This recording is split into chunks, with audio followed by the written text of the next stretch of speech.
Chapter 6, Non Attachment is Complete Self Abnegation, Part 2. You will find various classes of men in this world. First, there are the God men, whose self abnegation is complete and who do only good to others even at the sacrifice of their own lives. These are the highest of men. If there are 100 of such in a country, that country need never despair. But they are unfortunately too few. Then there are good men who do good to others so long as it does not injure themselves. And then there is a third class who, to do good to themselves, injure others. It is said by a Sanskrit poet that there is a fourth unnameable class of people who injure others merely for injury's sake.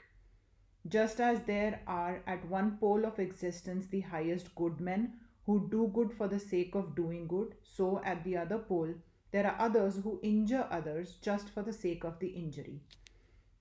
They do not gain anything thereby, but it is their nature to do evil.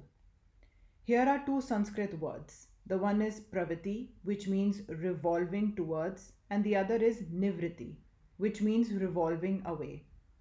The revolving towards is what we call the world and the I and mine. It includes all those things which are always enriching that me by wealth and money and power and name and fame, and which are of a grasping nature, always tending to accumulate everything in one center, that center being myself. That is the pravati, the natural tendency of every human being.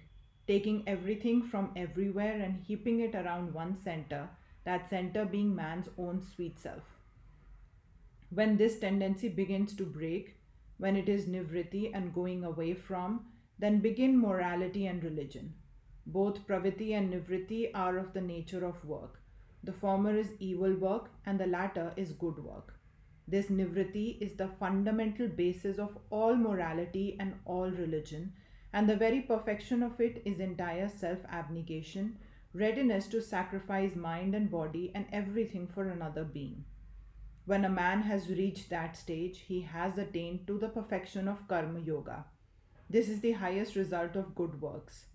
Although a man has not studied a single system of philosophy, although he does not believe in any god, and never has believed, although he has not prayed even once in his whole life, if the simple power of good actions has brought to him that state where he is ready to give up his life and all else for others, he has arrived to the same point to which the religious man will come through his prayers and the philosopher through his knowledge.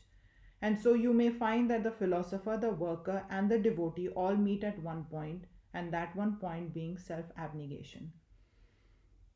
However much their systems of philosophy and religion may differ, all mankind stand in reverence and awe before the man who is ready to sacrifice himself for others.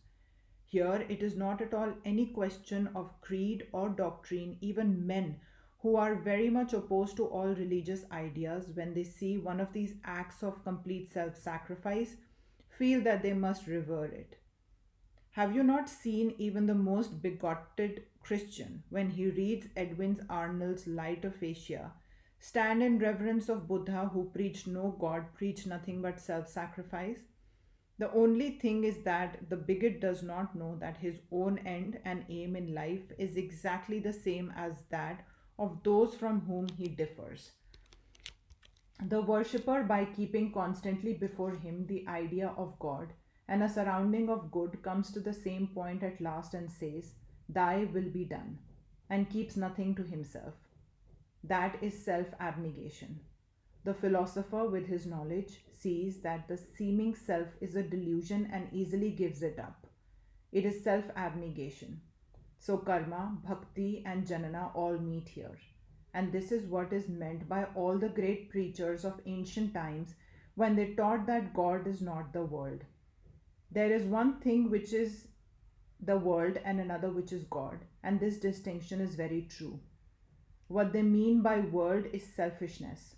Unselfishness is God. One may live on a throne in a golden palace and be perfectly unselfish, and then he is in God. Another may live in a hut and wear rags and have nothing in the world, yet, if he is selfish, he is intensely merged in the world. To come back to one of our main points, we say that we cannot do good without at the same time doing something evil, or do evil without doing some good. Knowing this, how can we work? There have therefore been sects in this world who have, in an astonishingly preposterous way, preached slow suicide as only means to get out of the world, because if a man lives, he has to kill poor little animals and plants or do injury to something or someone. So, according to them, the only way out of the world is to die. The Jains have preached this doctrine as their highest ideal. This teaching seems to be very logical, but the true solution is found in the Gita. It is the theory of non attachment, to be attached to nothing while doing our work of life. Know that you are separated entirely from the world. Though you are in the world, and that whatever you may be doing in it, you are not doing that for your own sake. Any action that you do for yourself will bring its effect to bear upon you. If it is a good action, you will have to take the good effect, and if it is bad, you will have to take the bad effect. But any action that is not done for your own sake, whatever it be, will have no effect on you. There is to be found a very expressive sentence in our scriptures embodying this idea.